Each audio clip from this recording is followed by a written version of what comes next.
Bonjour à tous.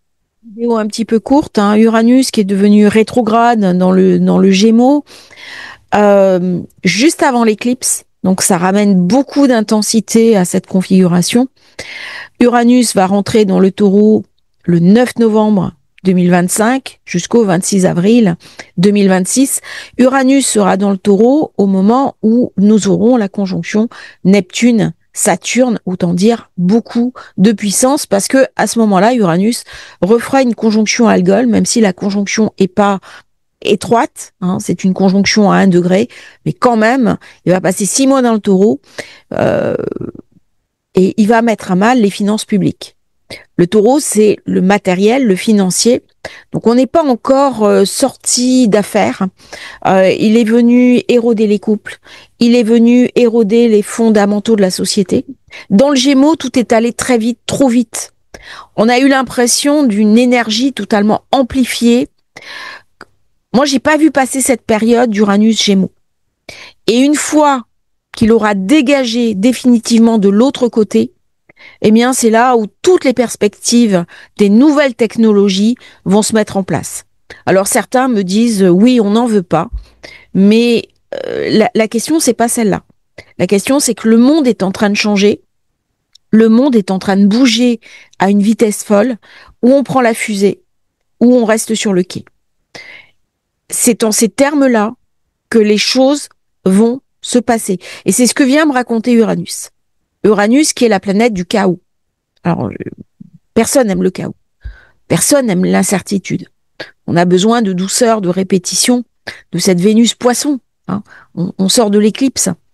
Et donc, d'une éclipse à l'autre, on va voir beaucoup de fébrilité, d'autant qu'on va arriver l'année prochaine sur nœud nord Verseau.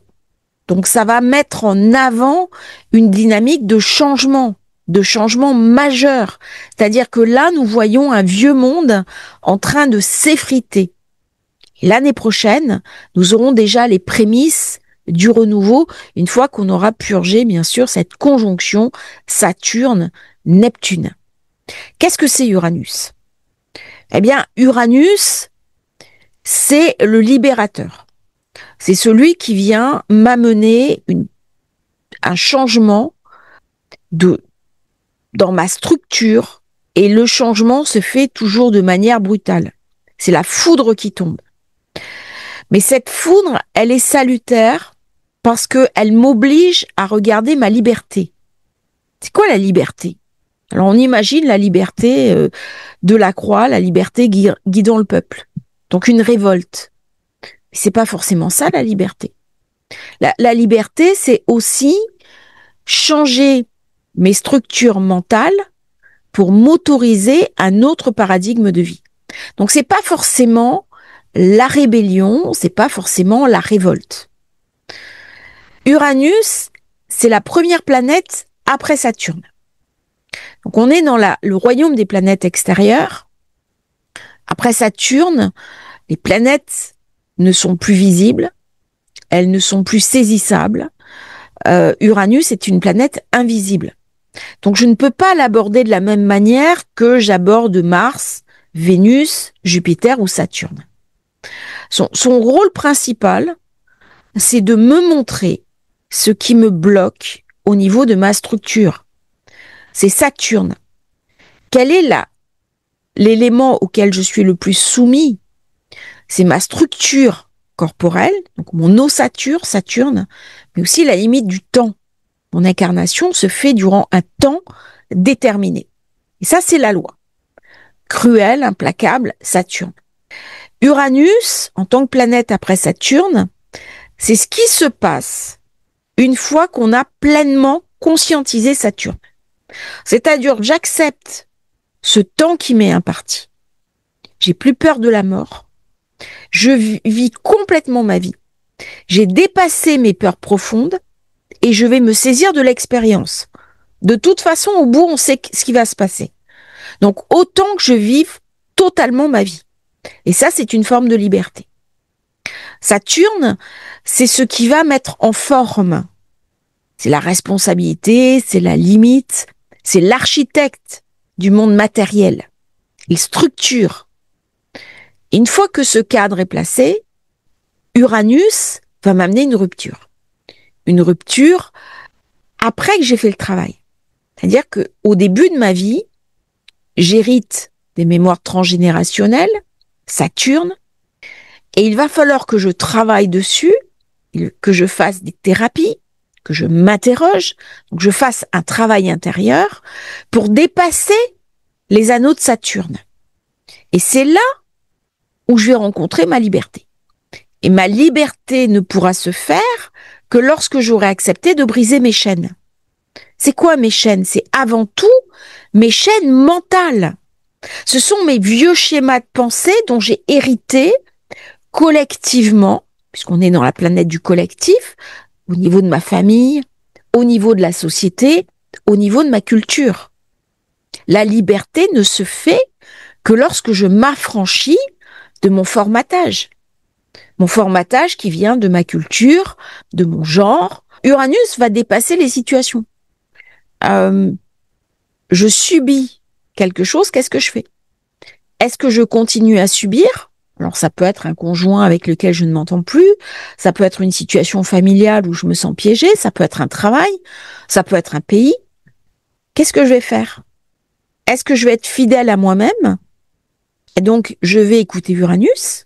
Ou est-ce que je vais être fidèle à Saturne, qui là veut que je m'inclue dans la société, que j'ai de la reconnaissance sociale, de l'approbation, de la conformité? Uranus va me dire complètement autre chose. Tout ça, c'est bien. Mais qui suis-je? Qui suis-je au-delà de mes rôles sociétaux? Et donc, ça va amener des changements. Tant que je n'aurai pas accepté les enjeux posés par Uranus, ben, il va m'amener des transformations. Et ces transformations, elles sont aussi inattendues que rapides et qu'inconfortables. C'est-à-dire, des fois, j'ai des thèmes avec des personnes, je leur dis attention, là, il y a quelque chose à changer. Non, je peux pas. OK? Et ben, je vois bien dans le thème qu'il y a une maladie qui se profile. Parce que lorsque je reste accroché à quelque chose qui est devenu obsolète, Uranus arrive pour m'obliger, et là, il n'y a pas d'autre mot, hein, il vient décoller complètement ma vie, il m'oblige à rentrer dans la permanence. Alors, des fois, je dis, c'est de gré ou de force. C'est pas du déterminisme, hein. Personne ne me force à rester dans une situation qui ne me convient plus, qui n'honore pas mon moi authentique. Quand je me dis j'ai le choix, c'est ça que Uranus vient me raconter. Combien de fois j'entends des personnes me dire je n'ai pas le choix, mais le choix on l'a toujours. Il suffit peut-être de prendre une personne qui va poser un autre regard sur votre vie. Quand on n'y arrive pas, on peut avoir besoin d'une aide extérieure. C'est ça aussi le but de l'astrologie. Au plus on va écouter la leçon d'Uranus, et au plus je vais arriver à intégrer Saturne. Pourquoi? Parce que on est dans une conscience Verseau. Qu'est-ce qu'on a en ce moment dans le Verseau? On a Pluton. C'est la transformation.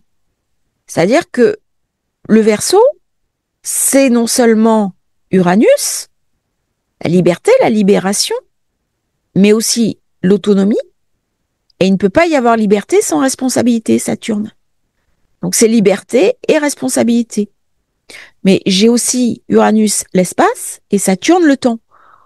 Et dans la période de l'ouverture du portail, il est possible qu'on découvre des choses sur le temps.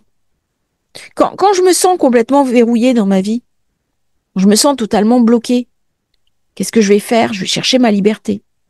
Les prisonniers s'évadent dans leur tête. Ils se libèrent. Alors la liberté, c'est pas quelque chose qui m'est donné, hein. C'est quelque chose qui se gagne. Ça demande un effort. Et ça se gagne en travaillant sur soi. D'ailleurs, on le dit, hein, j'ai encore beaucoup de choses à travailler. Mais la structure même du Verseau se base sur ma capacité à être libre et ma capacité à accepter les règles. Sinon, c'est le chaos. Et c'est ce qui va se passer cette semaine.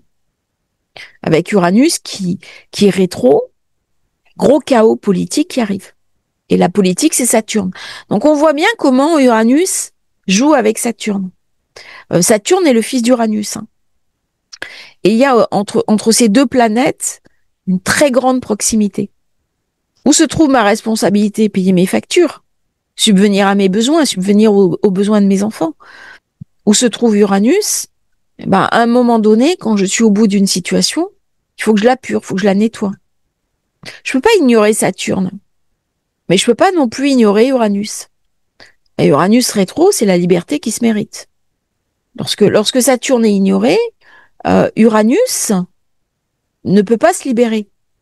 C'est au nom de ma liberté, je refuse l'engagement. C'est les personnes qui vont avoir des vies sans structure, surtout pas d'attache. Je veux pas prendre un chien parce qu'il faut pas il faut s'en occuper. Je veux pas faire ci parce que il faut ce. Sauf que on ne voit pas de ce dont on se prive. Et donc on tombe dans une forme de liberté aliénante. Tout au long de notre existence, on est submergé par des choix. Au début de ma vie, je suis structurée par mon éducation. Et puis après, j'ai le choix. En particulier quand j'ai des enfants. Soit j'éduque en conformité, donc je reproduis le schéma, soit j'éduque en réaction. Mais c'est très rare les personnes qui vont éduquer dans le sens uranien. C'est quoi le sens uranien? Eh bien, je sais que le schéma que j'ai reçu ne me convient pas totalement, et donc je vais totalement réinventer un schéma. Je vais peut-être prendre des choses de mon éducation qui étaient bonnes.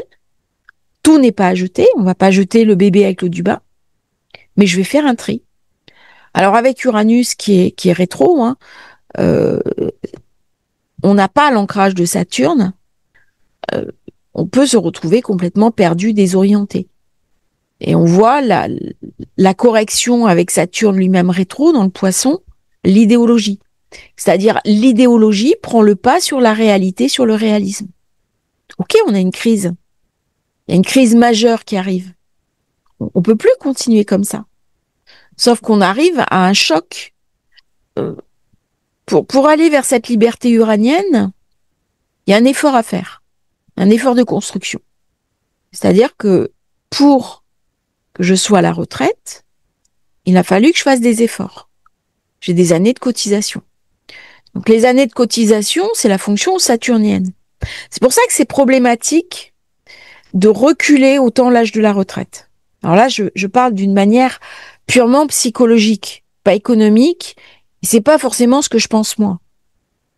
Mais au niveau de la psyché, quand on recule l'âge de la retraite, on réduit l'espérance. Il y a beaucoup de gens qui disent vivement que je sois à la retraite pour profiter. Sauf que si on s'aperçoit, il y a des cancers de plus en plus jeunes, et certaines personnes n'iront pas à la retraite. Et du coup, ça crée du désespoir. On renonce.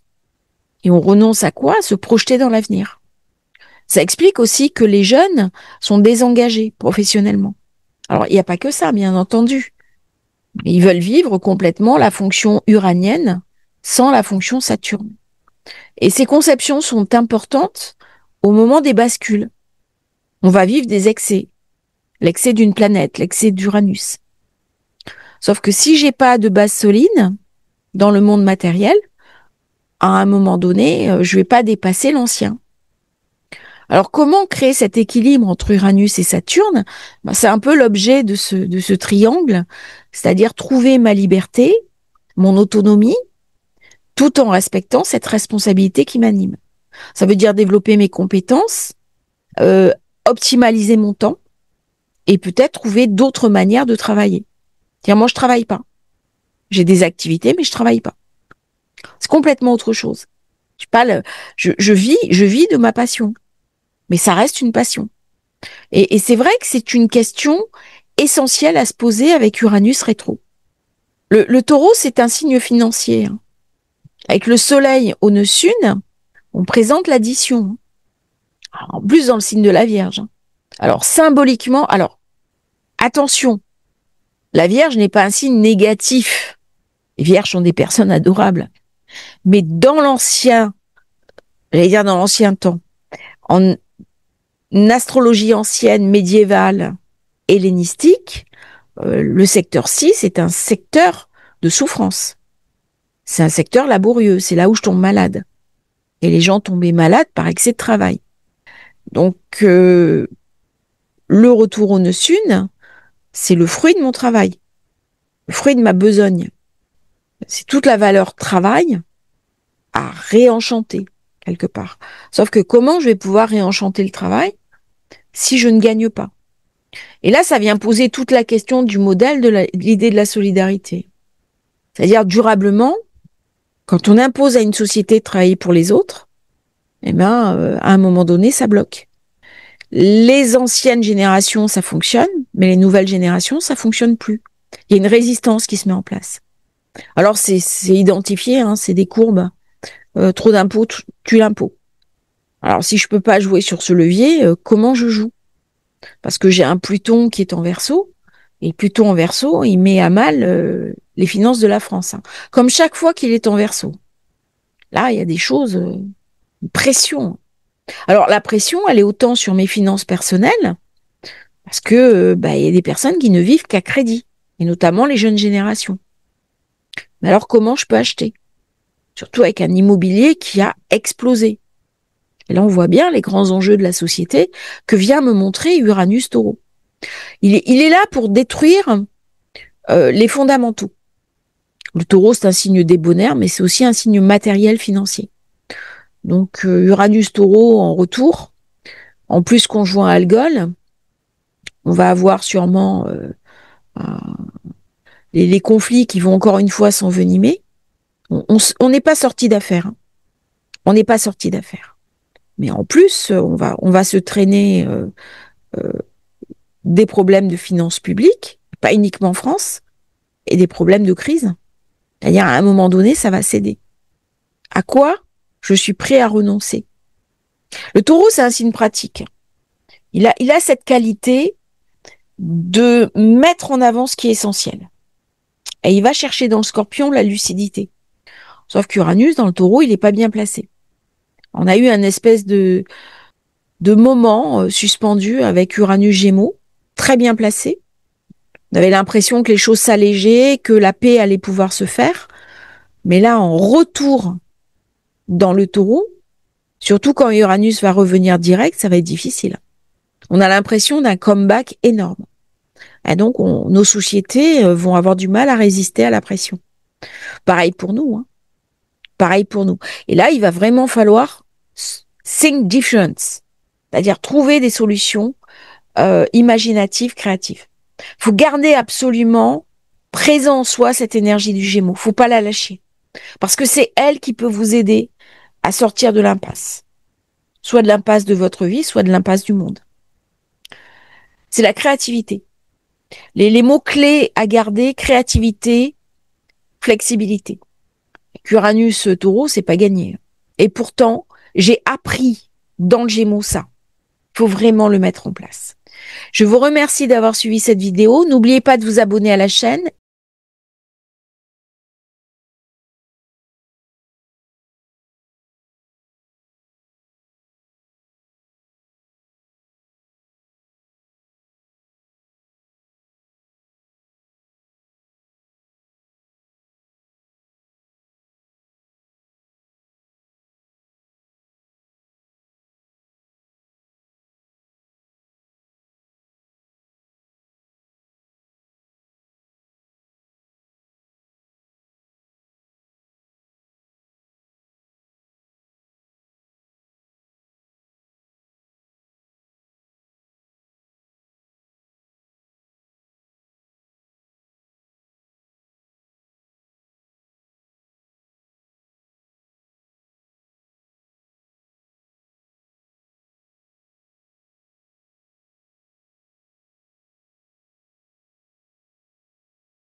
Et si vous souhaitez rejoindre la newsletter, c'est très volontiers, elle est totalement gratuite et je vous envoie plusieurs fois par semaine des informations en complément des vidéos proposées sur la chaîne.